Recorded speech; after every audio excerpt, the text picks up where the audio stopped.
Hi, my name is Melissa Peacock and I have worked with LinkedIn for over 10 years. When it comes to LinkedIn, the important thing for a job seeker is that your profile content is spot on. What I mean by that is it needs to be consistent with your resume. So I'll give you a little bit of background around how I've used LinkedIn in the past to find candidates for positions. Basically, when I was working with the recruitment sector, I would have a job that was on my portfolio to actually fill, and then I would actually do two things. The first thing, I would stalk people on LinkedIn. What I mean by that, if I had a manager role to fill, I would actually go into the search and search for manager and a few other different keywords that might be of interest. Then a whole list of candidates would come up. I would filter them by location, skills, etc. until I found a few people that I'd actually want to connect with. Now with the recruitment portal, you only get a select number of emails per month. Therefore, you really want to make sure that they are absolutely worth connecting with. Because if you send out an email and the client doesn't actually respond, that email is gone, that credit's gone for the month. But if they respond, you get it back. So it's recycling initiative that LinkedIn has. So what I would do is I would make sure that the person was active on the profile and that everything that I needed was there before I'd actually connect with them. So when this happens, it's called headhunting. So when recruiters are headhunting for people, they have a position in mind, they're looking for an employee, and then they're matching the two. The other way that I would find a candidate is if I had a job and I couldn't find someone on LinkedIn, I would then go to somewhere like Seek and upload a job description, a job advertisement. Then I would wait for the resumes to come through. So in this instance, I would see the resume first, and then I would go to the LinkedIn profile to cross-check it. Now, if there was anything amiss, if there was a date different, or perhaps the information in the activities said something a little bit questioning, like they bagged someone out on a particular post, those types of behavioral type aspects are things that would take you off the shortlist. So what you want to make sure is that your resume and LinkedIn say exactly the same thing. The LinkedIn profile goes a little bit above and beyond, because on the LinkedIn profile, I'll have a professional photo of you, I'll have a really engaging banner, and the skills are endorsed, I've got recommendations to work on, etc. So the myth that comes in with making sure that your LinkedIn profile is different to your resume only applies when the content in your resume is not achievement orientated. If the content in your resume is not engaging enough, you won't even get a look in. I won't even look at your LinkedIn profile. So you really have to make sure that the content in both your resume and LinkedIn profile are achievement orientated. Because if I'm headhunting someone, I'll see the LinkedIn profile first. If I'm advertising on something like Seek, I'll see the resume first. But I will cross-reference both. So it's really important that your profile content is spot on. When it comes to a professional photo, it is really important that you're looking at the camera, you're smiling, and you're engaging with the potential recruiter or hiring manager that's looking at your profile. If you're looking off to the side or in your bikini on the beach, it just doesn't send a professional kind of image. So it's really important that you have your face to the camera, the smiling, and you have a professional background behind you.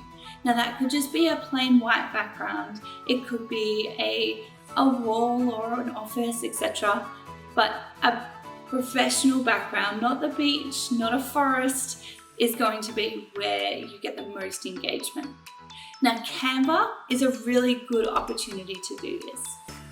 You can take a selfie from your phone, and then you can actually move that image into Canva and eliminate the background. So you could have a white background behind you in Canva, and then you can upload that. So you don't have to pay thousands of dollars to get a professional photo shoot. Now, when it comes to the background banner, this is another opportunity for you to engage the audience. So, for example, if you are a highly skilled administrator, then having a really clean desk in the background with your laptop and keyboard and mouse and whatever it might be is just a nice, clean, polished image that will be able to show the potential reader of your profile that you are someone who's highly organized. It just sends that subtle message that can be the difference between you getting rejected or not. So Pixabay is the best source of free images that you can actually download without a charge and upload straight into your LinkedIn profile. Again, Canva is really, really good for putting that banner into Canva and then actually putting text over it or manipulating it into the different templates. And Canva is a free opportunity for you to use some professional templates on there and just get that added little wow factor on the banner. Now, when you actually go to apply for jobs on LinkedIn, there's a few things that you need to be aware of. Recruiters can actually see your LinkedIn profile when you apply. So when you do apply, you want to make sure that there's a few things in your profile that are aligned to the job that you're applying for. Now, when you actually go to the jobs icon in LinkedIn, you can actually click on the job, and then you can search for the job and the location, and then there's a section that's got set alerts. Now, this will save you so much time, a ridiculous amount of time. Basically, instead of spending hours and hours trudging through all the jobs that are available, what LinkedIn does is it emails you when a job that matches your profile and the alert, and you can apply that way. So basically, it just saves so much time for you. What's really important when you do apply for a job, if you're in the premium trial period, then it's really, really important to actually have a look at the job advertisement. Down the bottom, there's a section that is for skills and how you compare against other candidates who have already applied. Those 10 skills, if you can put them into your profile and get your friends, families, colleagues, etc. to endorse you for those skills, it actually adds a weight to your application. Because instead of you saying that you're good at customer service, you've got someone else saying that you're good at customer service, so it adds credibility to that skill. And what the LinkedIn algorithms do is it kind of puts you above candidates who maybe don't have even customer service in their profile, or if they do, they're not endorsed, so you're above them. So what I highly recommend is if you haven't taken advantage of the premium trial version, definitely do so while you're in that active job application phase. What you'll notice is that after 10, 15 jobs that you have a look at, the skills will all start looking the same. So once you're getting to that point, turn the trial off and then apply as normal. You do only have 50 skills maximum to add to your profile. So you want to make sure that they're really tailored to those jobs that you're applying. When it comes to those skills, LinkedIn uses those when they're actually showing your profile to potential recruiters and headhunters. So if you've got something in there that says mining, and then you're actually not looking for mining jobs anymore, you're looking for teaching positions, then LinkedIn will say that you're not really relevant because you have mining in there. So it's really important that you do cull the ones that aren't relevant to you anymore, and you have the ones that are interesting for the potential new employers. And then it's a good opportunity to get those recommended skills endorsed by your colleagues, peers, etc. Now, the other thing that is really important for your LinkedIn profile is asking people for recommendations. Now, when I was this is showing my age now, my grey hair, when I was first starting to recruit people would come to the office and they would hand in their paper resume, and they'd be all dressed up in their blazer, and they'd smell amazing. They would give me the resume, and then there would be written references in that little portfolio pack.